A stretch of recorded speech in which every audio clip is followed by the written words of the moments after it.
네, 오늘 본문의 말씀을 통해서 사도행전 이제 5번째 시간으로서 본질적인 교회의 모습, 본질적인 교회의 모습이라는 제목으로 또 하나님의 말씀 함께 나누기를 원합니다.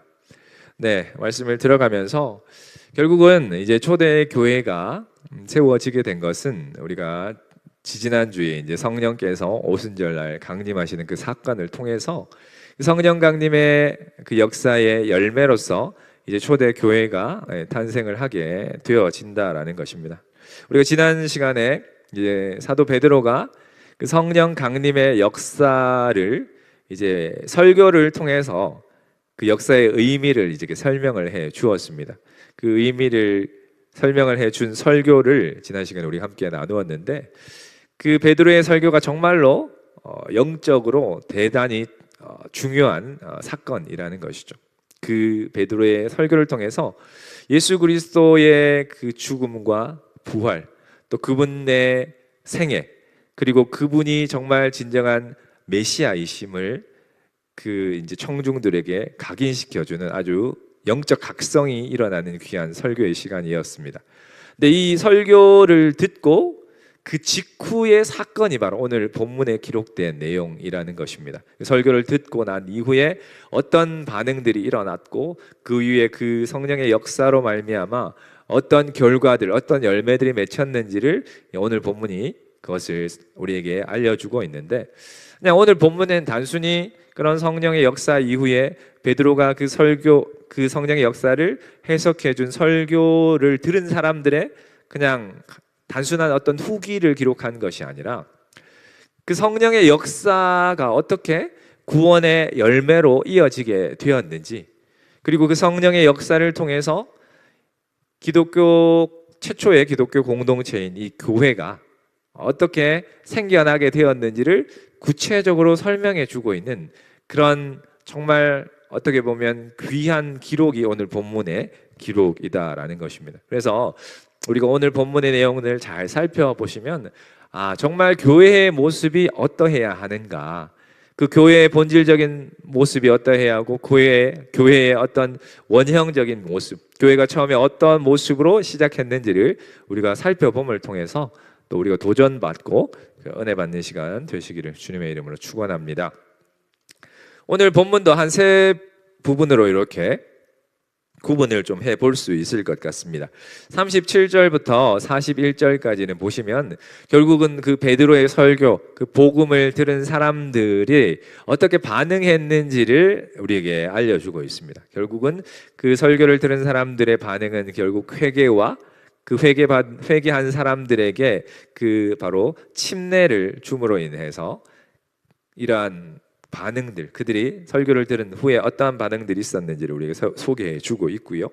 그리고 회개를 하고 침례를 받은 사람들이 결국은 최초의 기독교 공동체인 교회 공동체를 구성하게 되는데, 그 교회의 이 최초의 교회 가운데 보여졌던 한 4가지 정도의 요소를 보면서 이러한 것이 있는 곳이 교회구나라는 것을 우리에게 알려주고 있습니다.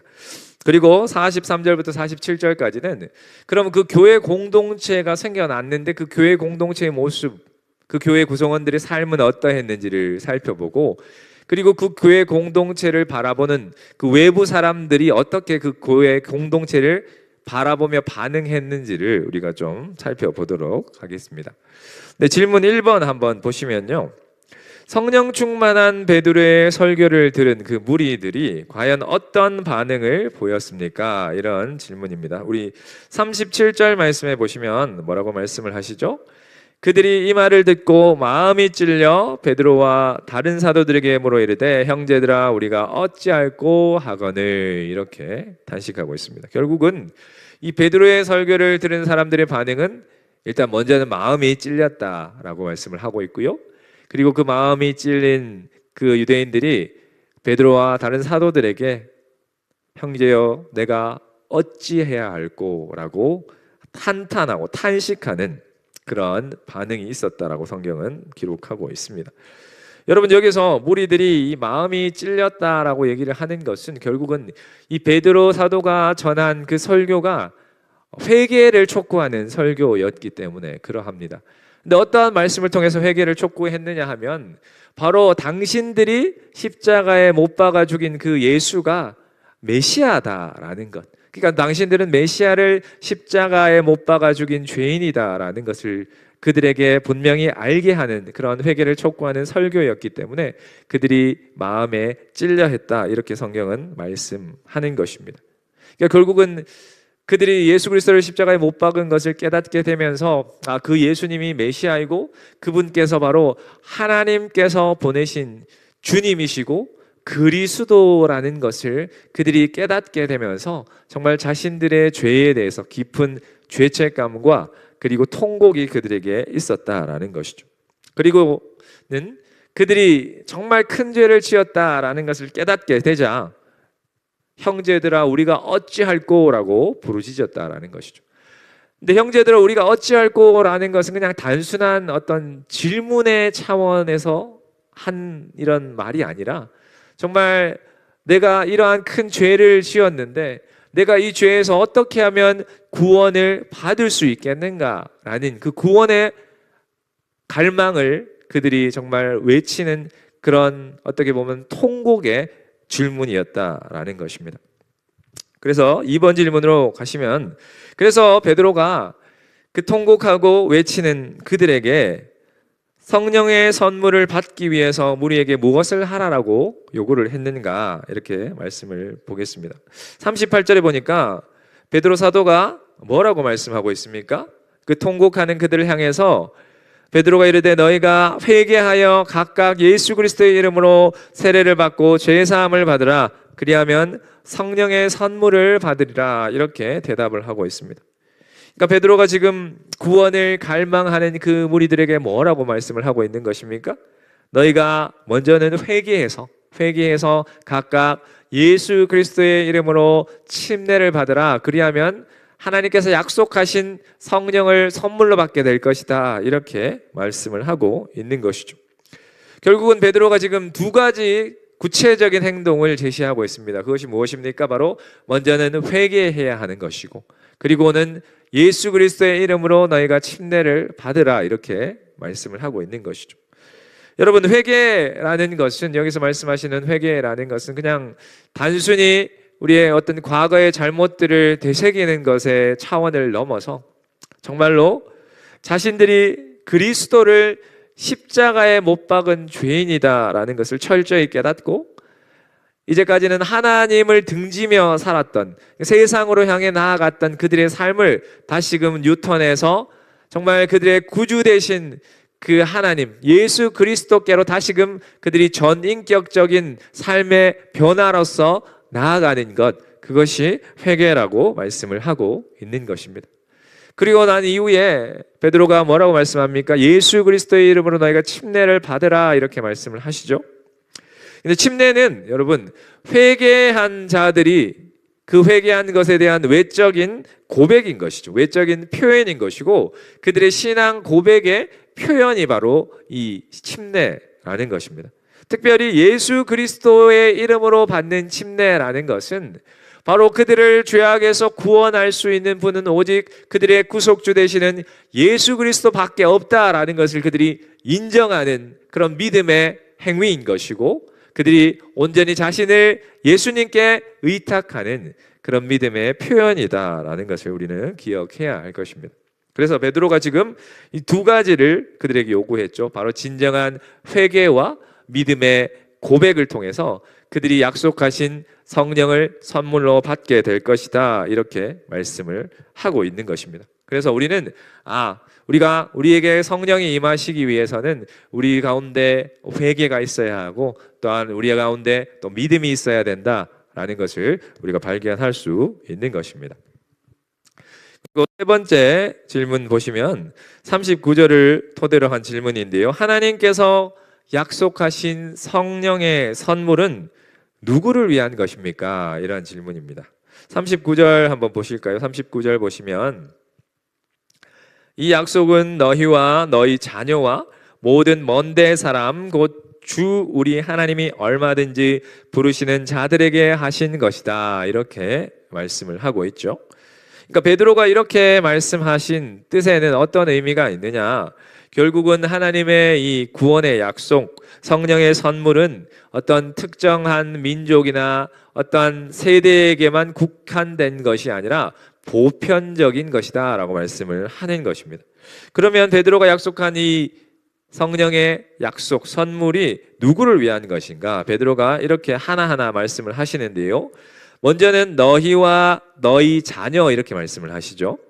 베드로가 너희와 너희 자녀를 위한 것이다. 이 약속은. 그러면 너희와 너희 자녀는 누구를 말하는 것이냐 하면 당시에 설교를 듣고 있었던 그 1차적으로는 유대인과 그들의 자손들을 향해서 말씀하시는 것입니다. 그러니까 유대인과 그들의 자손들이 바로 이 성령의 약속을 받는 자들이다. 이런 표현인 것이죠. 그리고 그 이어서 뭐라고 말씀하십니까? 모든 먼데 사람 이렇게 말씀하시죠. 그러니까 모든 먼데 사람들에게도 이 성령의 약속이 그들을 위한 것인데, 그럼 모든 먼데 사람은 누구를 말하는 것이냐 하면 일단은 1차적으로는 지리적으로 또 혈연적으로 멀리 떨어져 있다라는 것이니 이방인들을 향한 표현인 것입니다. 이방인들을 또 이 성령의 약속의 대상자들이 된다라는 것이고, 또 다르게 보면 그러니까 이스라엘을 넘어서 그러니까 먼데 그러니까 흩어져서 살고 있는 유대인들, 그러니까 디아스포라 유대인들을 향해서도 이 말씀이 그들에게 증거되고 있다라는 말씀인 것이죠. 그러니까 이 말씀은 결국은 어떠한 의미를 가지고 있느냐 하면 이제 이 하나님의 구원의 역사가 이 이스라엘 유대인이라는 경계를 넘어서 계속해서 확장될 것에 대한 그런 선포라는 것이죠. 우리 마치 사도행전 1장 8절에 말씀한 것처럼 결국은 복음이 예루살렘을 시작으로 해서 땅 끝까지 증거될 것에 대한 표현, 그것이 바로 오늘 이 베드로 사도의 이 표현을 통해서도 우리가 짐작해 볼 수가 있는 것입니다. 그리고는 베드로 사도가 또 뭐라고 말씀합니까? 주 우리 하나님이 얼마든지 부르시는 자들에게 하신 것이다, 이렇게 말씀을 하시죠. 근데 결국은 이 구원이라는 것은 어떤 인간의 조건으로 되어지는 것이 아니라 하나님의 주권적인 역사로 되어지는 것임을 베드로 사도가 이 표현을 통해서 표현하고 있다라는 것이죠. 그러니까 결론적으로 이 성령의 약속은 누구에게 해당되어지는 것이냐?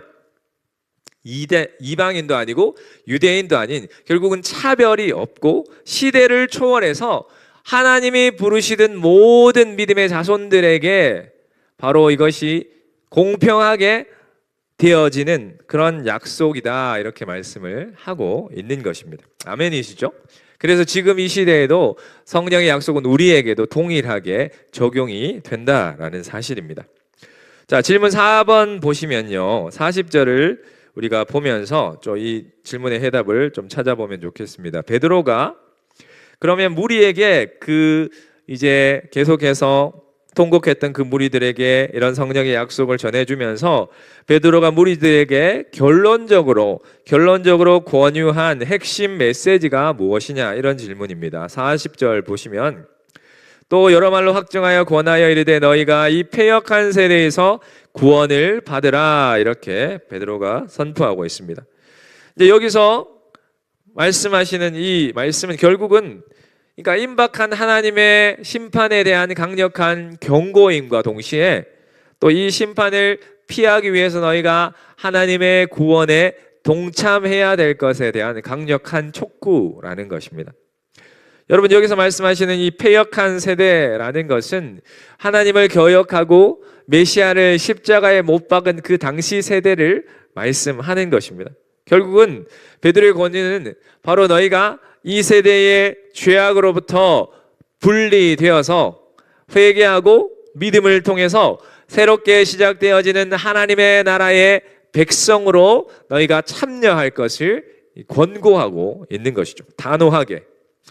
결국은 이러한 강력한 부르심을 통해서, 이러한 강력한 촉구를 통해서 수많은 사람들이 결단하게 되었고 곧이어서 탄생될 교회의 구성원이 되어지는 강력한 동기부여가 되어졌다라는 사실입니다. 계속해서 말씀해 보시면 여러분, 이 베드로의 설교를 듣고 회심한 사람들이 3천 명이 있었다라고 말씀을 하죠. 근데 그들이 결국 흩어지지 않고 하나의 공동체를 이루게 되는데 결국 그것이 바로 초대교회 공동체의 시작이다라고 성경은 말씀하고 있습니다. 결국은 바로 그들이 함께 모였던 이 공동체, 초대교회 기독교 초창기 공동체의 모습이 결국은 우리 오늘날의 교회가 갖추어야 할 그 본을 정말 잘 보여주는 모델이다라고 할 수 있는 것이죠. 그래서 오늘 본문의 내용들을 살펴보면, 그들의 삶을 살펴보면 교회라는 곳이 그냥 단순한 어떤 조직이 아니라 그리스도 안에서 예수 그리스도를 머리로 한 우리가 각자가 예수 그리스도의 지체를 이루는 유기적인 살아있는 그런 공동체임을 우리에게 말씀하고 있는 것입니다. 자, 42절을 바탕으로 한번 보시면요, 회개한 성도들의 생활을 특징 짓는 네 가지 핵심 요소는 무엇입니까? 다르게 말하면 교회라고 말할 수 있는, 저 공동체를 보았는데 저기가 교회라는 것을 우리가 알 수 있는 네 가지 요소가 무엇이냐라는 그런 질문이다라고 보시면 되십니다. 자, 초대교회 공동체의 생활 가운데 이 네 가지 핵심적인 활동들이 있었는데 성도들이 이 일에 정말 전심전력했다라고 성경은 말씀하시죠. 그래서 이것을 오늘날 교회의 구성요소, 4대 구성요소다 이렇게도 말을 할 수가 있겠습니다. 자, 우리 42절 말씀 한번 보시면요, 자, 그 구성요소 네 가지가 무엇입니까? 말씀에 좀 보시면, 자, 그들이 첫 번째는 사도의 가르침을 받았다 이렇게 말씀을 하시죠. 사도의 가르침을 받았다. 그리고는 서로 교제했다 이렇게 말씀을 하십니다. 그리고 세 번째는 떡을 뗐다 이렇게 말씀을 하시죠. 그리고 네 번째는 오로지 기도에 힘썼다 이렇게 말씀을 하십니다. 그래서 바로 이것이 네 가지 교회의 구성 요소다 이렇게 보시면 되시는데요. 첫 번째는 사도의 가르침을 받고 서로 교제하며 떡을 떼며 오로지 기도하기에 힘썼다 이렇게 말씀을 하시죠. 사도의 가르침을 받았다라는 말은 구체적으로 어떤 의미가 있습니까? 그 당시 성도들이 사도들이 가르치는 그 가르침을 정말 열심히 열정적으로 그 가르침을 배웠다라는 것이죠. 받고 배웠다라는 것이죠. 사도들이 어떠한 것을 가르쳤겠습니까? 결국은 구약 성경을 통해서 어떻게 구약 성경에서 예수 그리스도가 증거되어 있는지를 가르쳤고, 그리고 예수 그리스도의 생애를 가르쳤고, 그 예수 그리스도의 정말 그 공생의 사역 가운데 행하셨던 모든 일들, 그분의 죽음과 부활과 승천, 이 역사적 사실들이 어떤 의미를 가지고 있는지를 사도들이 성도들에게 가르쳤다라는 것입니다. 그리고 두 번째로는 서로 교제하고 이렇게 말씀을 하시죠. 여기서 이 교제라는 의미를 우리가 헬라어 단어를 찾아보니까 많이 들어보셨을 것 같은데요, 코이노니아라는 단어를 사용하는 것이 바로 이 교제라는 의미입니다. 근데 이 코이노니아라는 교제는 그냥 단순히 친목 활동을 하는 것을 넘어 풍성한 의미를 가지고 있는 단어가 바로 이 코이노니아라는 단어입니다. 그러니까 결국은 이 코이노니아 안에는 어떤 의미가 포함되어 있느냐 하면 성도 간의 깊은 사귐도 포함이 되어 있고요. 그리고 그리스도의 삶에, 예수 그리스도의 삶에 함께 참여한다라는 의미도 포함되어 있고요. 그리고 가난한 이들을 위한 어떤 헌금과 구제와 같은 물질적이고 영적인 나눔들을 다 포함하는 전인격적인 연합의 의미가 바로 이 코이노니아 안에 다 들어가 있다라는 것입니다. 그리고 세 번째로 여기서 떡을 떼며 이렇게 말씀하시는데요, 이것은 그냥 단순하게 공동체가 함께 식사하는 것을 넘어서 예수 그리스도를 기념하는, 그분의 죽으심을 기념하는 성찬의 의미가 이 떡을 떼며 안에 들어가 있다라는 것입니다. 그래서 이 성찬이라는 것은 초대교회 예배의 그 구성 요소 중에 참 중요한 요소 중에 하나가 바로 이 성찬이다라는 것입니다. 저희도 이제 3월부터는 성찬을 좀 같이 행하려고 합니다. 네, 계획하고 있고요. 그리고 마지막 요소, 오로지 기도하기를 힘쓰니라 이렇게 말씀하시죠. 결국은 성도들이 개인적인 기도뿐만 아니라 함께 공동체가 모여서 함께하는 기도에 또 전심전력했다라고 성경은 말씀하고 있습니다. 그래서 바로 이 네 가지 요소, 말씀과 교제와 성찬과 기도라는 이 네 가지 요소가 정말 교회의 건강함을 보여주는, 교회의 역동성을 보여주는 그런 귀한 요소라는 것. 그래서 저 교회가 그래도 하나님의 말씀처럼 말씀대로 잘 세워져 가고 있는 교회구나라는 것을 우리가 어떻게 보면 검증해 볼 때 이 네 가지 요소를 가지고 검증해 볼 수 있다라는 것입니다. 자, 여섯 번째 질문입니다. 43절 말씀을 통해서 보시면요, 사도들이 행한 기사와 표적을 본 사람들은 어떤 태도를 보였습니까? 라는 질문입니다. 자, 43절 보시면 뭐라고 말씀하시죠? 사람마다 두려워하는데 사도들로 말미암아 기사와 표적이 많이 나타나니, 결국은 사도들을 통해서 수많은 기사는 초자연적인 그런 이적을 나타내는 것이고요, 이 표적은 결국 하나님 나라를 가리키는 상징적인 사건들인데, 사도들을 통해서 이러한 것들이 나타나자 그것들을 본 사람들이 두려워하였다, 이렇게 말씀을 하고 있습니다. 근데 여러분, 여기서 두려워했다라는 것은 그냥 어떤 단순한 공포심을 얘기하는 것이 아니라 영어 성경들을 찾아보니까 이 부분을 경외라고 번역을 하고 있습니다. 그러니까 사도들을 통해서 하나님의 역사하심이 나타나니까 이 성도들이 보인 반응은 바로 하나님에 대한 경외와 존경의 태도가 나왔다라고 이렇게 말씀을 하고 있는 것이죠.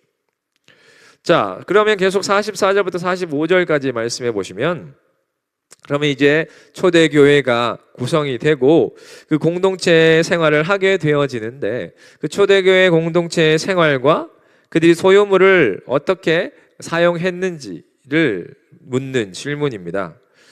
보시면 초대교회는 믿는 사람이 다 함께 있어서 모든 물건을 서로 통용했다, 이렇게 말씀하고 있습니다. 참 독특한, 어떻게 보면 경제 공동체의 모습을 우리에게 보여주고 있는 것입니다. 근데 이 공동체의 특징이 있습니다. 첫 번째는 바로 자발성이라는 것이죠. 자발성, 스스로가 했다라는 것입니다.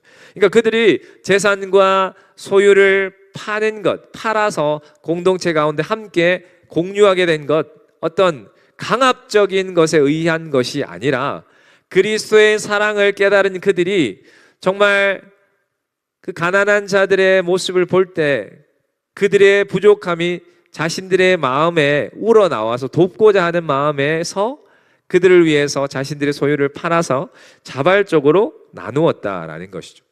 그렇기 때문에 이 초대교회의 모습을 보고 이 재산을 강제로 몰수하는 그런 공산주의나 사회주의와는 근본적으로 다르다라는 것을 우리가 기억을 하셔야 합니다.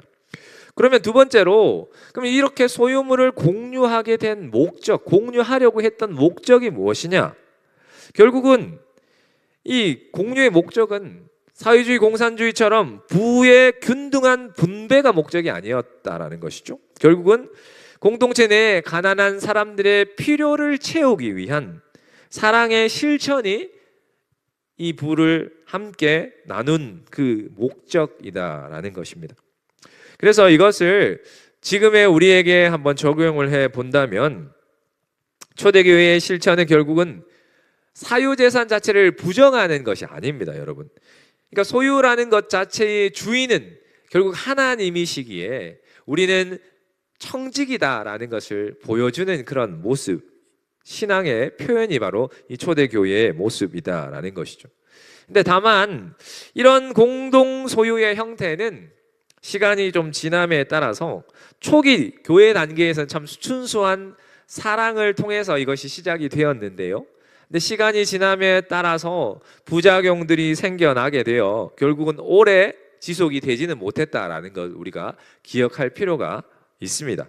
그럼에도 불구하고 오늘날의 교회가 기억해야 할 것은 바로 이런 나눔과 섬김의 이런 모습, 그런 정신들은 우리가 계승해야 하는 것이고, 그래서 지금도 교회 안팎에 참 어려운 그 지체들을 우리가 사랑으로 돌보아야 할 그런 의무와 책임이 또 우리에게 있다라는 것은 우리가 항상 기억해야 한다라는 사실입니다.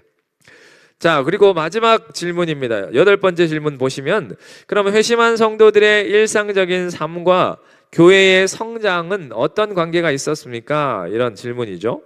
46절, 47절 보시니까 그들이 날마다 마음을 같이하여 성전에 모이기를 힘썼다 이렇게 말씀하시고요. 그리고 집에서 떡을 뗐다. 그리고 기쁨과 순전한 마음으로 음식을 먹고 하나님을 찬미했고 또 온 백성에게 칭송을 받았다 이렇게 말씀하고 있습니다. 결국은 초대교회 성도들의 이 신앙은요, 그냥 주일에만 국한된 것이 아니라 그들의 일상생활 전체에 그들의 신앙이 온전히 스며들어서 그냥 삶 가운데서 그들의 믿음이 이렇게 보여졌다라는 것이죠. 장소적인 의미를 좀 살펴보면 그들은 날마다 성전에 모여서 이런 공적인 가르침과 기도하기에 애썼다 이렇게 말씀을 하시고요. 또 각자의 집에서 함께 떡을 나누는 그런 개인적인 교제도 이루어졌다 말씀을 하시는 것이죠. 그러니까 공적인 그런 모임과 사적인 모임들이 함께 균형을 이루어 아름답게 조화를 이루었다 이렇게 말씀을 하시는 것입니다. 그리고 태도적인 부분을 보시면요, 결국 그들이 어떤 마음을 가지고 음식을 나누었다라고 말씀을 하십니까? 기쁨과 순전한 마음으로 그들이 음식을 나누었다 이렇게 말씀하시죠. 그러면 이런 기쁨과 순전한 마음이 어디에서 왔느냐 하는 것입니다. 바로 그들이 구원받은 그 감격으로 인해서 성령께서 하나 되게 하신 것에 의해서 그들 가운데 이런 기쁨이 넘쳤다라는 것을 말씀하고 있습니다. 그래서 결국은 이러한 모습을 통해서 두 가지 결과가 나타나게 되는데요.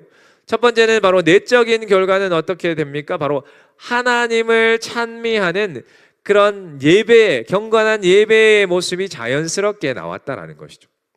그리고 외적으로는 믿지 않는 사람들이 이 공동체를 바라보면서 온 백성이 칭송했다 이렇게, 그러니까 외부에 믿지 않는 자들에게 선한 영향력을 끼쳤다 이렇게 말씀을 하고 있는 것입니다. 결국은 이렇게 경건하고 사랑이 넘치는 공동체의 모습, 이 모습 그 자체가 가장 강력한 복음의 증거의 도구였다라는 것이죠.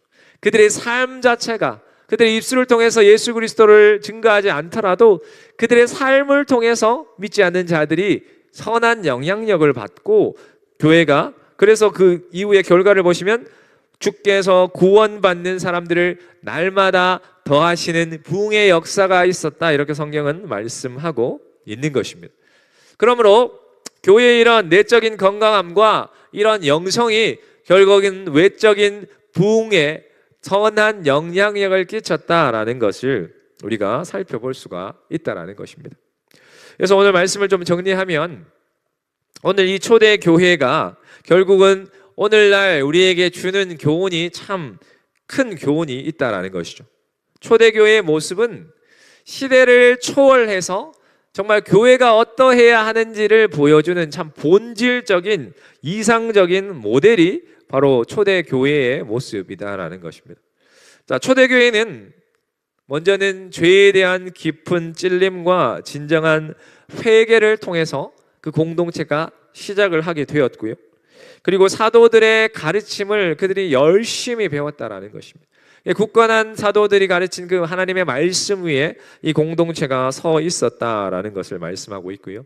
그리고 세 번째로는 그들이 물질과 삶을 나누는 그런 뜨거운 교제, 그것은 누가 시켜서 한 것이 아니라 자발적으로 일어난 이런 아름다운 교제의 모습들이 있었고, 그리고 결국 그들 가운데 구원의 감격으로 인해서 성령이 하나 되게 하심으로 말미암아 하나님이 주신 그 기쁨을, 또 그 감사를 결국 예배로, 또 기도의 삶으로 그들이 살아냄을 통해서 교회가 자연스럽게 성장해가는 그런 역사가 있었다라는 것을 우리에게 보여주고 있습니다. 바라기는 우리 헌집일제일 순복음 교회에도 정말 오늘 초대교회의 이 모습들을 통해서 교회라는 공동체 자체가 어떤 건물을 의미하는 것이 아니라 예수 그리스도를 통해 변화받은 사람들의 그런 모임이고, 그들이 성령의 은혜로 말미암아 서로가 정말 아름다운 교제, 특별히 하나님의 말씀을 함께 나누고 그 말씀 위에 우리가 굳건하게 서며 우리 가운데 정말 내 것을 내 것이라 여기지 않는 아름다운 교제의 모습들이 있을 뿐만 아니라 또 예수 그리스도의 그 죽음을 우리가 기억하는 그런 성찬과 함께 또 함께 모여 하나님의 뜻을 구하는 그런 아름다운 기도의 모습이 있을 때 이 교회를 통해서 정말 많은 이들에게 예수 그리스도가 아름답게 증거되어진다라는 사실을 늘 기억하셔서 주님의 몸된 교회가 정말 어떠한 본질, 어떠한 정말 원형을 가지고 있는지를 우리가 잘 기억하여 그러한 교회로 함께 아름답게 세워져 가시는 저와 여러분들 다 되시기를 주님의 이름으로 축원합니다.